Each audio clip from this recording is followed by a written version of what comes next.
इस सवाल पर दो राय नहीं हो सकती कि प्रधानमंत्री ने पूरे देश को दो भागों में बांट दिया है। एक बड़ा हिस्सा बहुसंख्यक वो जो प्रधानमंत्री की भक्ति करना पसंद करते हैं, उनके अंध भक्त हो गए, और एक छोटा सा हिस्सा वो जो प्रधानमंत्री को नापसंद करते हैं। कोई मध्य मार्ग नहीं है।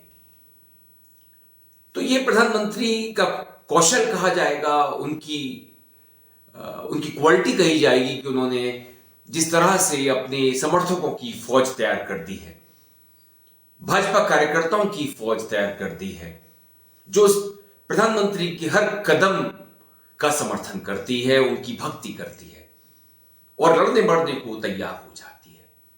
देश भी इसमें बीच में नहीं आता। तो आज प्रधानमंत्री देश से ऐसा लगता है कि बड़े हो गए, और अपनी पार्टी से भी उनके अनुषांगिक समर्थन भी उनके सामने बौने दिखाई देते हैं। भाजपा है तो लोकतांत्रिक पार्टी ही, लेकिन उसमें कितना लोकतंत्र बचा है, ये जो कम संख्या में लोग बचे हैं जो उन्हें नापसंद करते हैं, वो समझते हैं, जानते हैं। और बाकी की बात मैं क्या कहूं। नमस्कार दोस्तों, मैं अरविंद आपका अभिवादन करता हूं।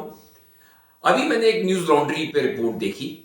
उनके कुछ भक्तगण जिन्होंने इलेक्शन लड़ा होगा, उनके गुणगान कर रहे थे और कई चैनल ने ये वीडियो चलाए। न्यूज लॉन्ड्री के जो एंकर हैं वो कह रहे थे कि इसके राइट्स किसके पास थे, क्या थे।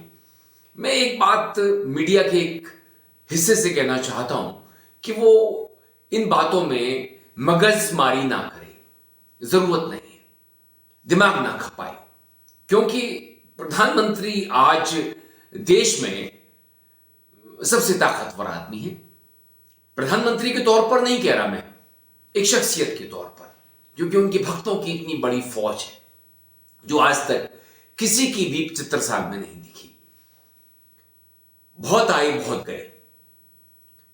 अगर मैं स्वर्गीय श्रीमती इंदिरा गांधी जी की बात करूं तो उनका कोई तोड़ नजर नहीं आता था, लेकिन प्रधानमंत्री तो बिल्कुल ही बेजोड़ हैं। उन्होंने अपनी ऐसी इमेज बिल्डिंग की है देश में कि अगर कोई विरोध भी करना चाहे तो उसके लिए यह आसान नहीं होता, क्योंकि उन्होंने समर्थक ही इतने पैदा कर दिए। वो इलेक्शन हारे हैं, जीते हैं, ज्यादा फर्क नहीं पड़ता। उनके भक्त उनका गुणगान करते हैं, उनकी प्रशंसा में कसीदे पढ़ते हैं, तारीफ में कसीदे पढ़े जाते हैं।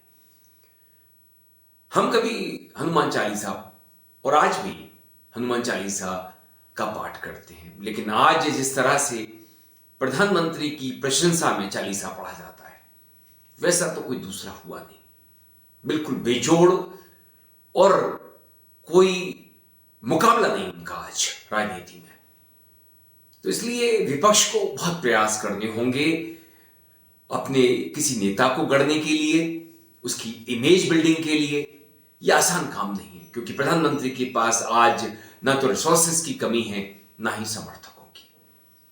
उन्होंने जिस तरह से सब चीजों का इस्तेमाल किया है और जो उनमें गुण हैं इनको इस्तेमाल करने के, वैसे किसी दूसरे के पास है नहीं।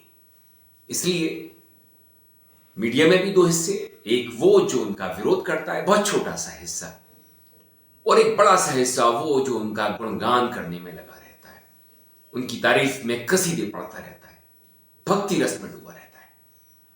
तो मेरे दोस्तों, ज्यादा आप दिमाग ना खपाएं कि प्रधानमंत्री की इमेज बिल्डिंग किस तरह से होती है। उन्होंने तो दुनिया की सर्वश्रेष्ठ एजेंसियों की सर्विसेज ली हुई है, आप कुछ नहीं कर पाएंगे उनका। ये तो जनता ही है जो कुछ कर सकती है, अगर वो ज्यादा परेशान हुई तो। लेकिन प्रधानमंत्री के पास तमाम तरीके के पपलू हैं जो वो देते रहते हैं। दूसरों के लिए ये रेवड़ी गई जाती है, लेकिन जब प्रधानमंत्री देते हैं तो बात ही कुछ और होती है। हम सभी भाव विहल हो जाते हैं, क्योंकि प्रधानमंत्री की छवि ऐसी है। इतिहास का भी वो उल्टा सीधा ऊपर नीचे कर दें, ज्यादा फर्क नहीं पड़ता। भूगोल का कर दें, फर्क नहीं पड़ता।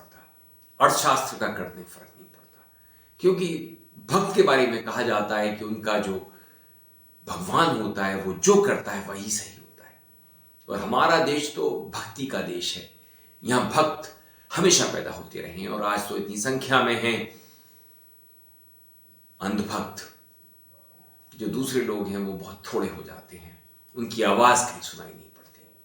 दोस्तों, अगर आपको ये वीडियो पसंद आए तो उसे लाइक कीजिए, शेयर कीजिए, चैनल को सब्सक्राइब कर दीजिए, बेल आइकन का बटन भी दबा दीजिए जिससे कि अगले वीडियो की नोटिफिकेशन आप तक पहुंच सके।